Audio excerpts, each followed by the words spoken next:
नमस्कार शेतकरी मित्रांनो, आज गुरुवार 23 जानेवारी 2025 सध्या संपूर्ण महाराष्ट्रातच सोयाबीनला काय मिळतोय दर पाहूयात व्हिडिओच्या माध्यमातून।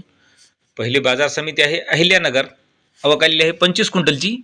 कमीत कमी दर मिळाला 3500 रुपये, सर्वसाधारण दर मिळाला 3800 रुपये, तर जास्तीचा दर मिळाला 4100 रुपये। पुढील बाजार समिती जळगाव, आवक आलेली आहे 43 क्विंटलची। कमीत कमी दर मिळाला 4892 रुपये, सर्वसाधारण दर आणि जास्तीचा दर सुद्धा 4892 रुपये। पुढील बाजार समिती बार्शी, आवक आलेली आहे 540 क्विंटलची। कमीत कमी सोयाबीनला दर मिळतोय 3800 रुपये, सर्वसाधारण दर 4000 रुपये, तर जास्तीचा दर मिळाला 4100 रुपये। पुढील बाजार समिती माजलगाव, आवक आलेली आहे 1117 क्विंटलची। कमीत कमी दर मिळाला 3450 रुपये, सर्वसाधारण दर मिळाला 4050 रुपये, तर जास्तीचा दर मिळाला 4125 रुपये।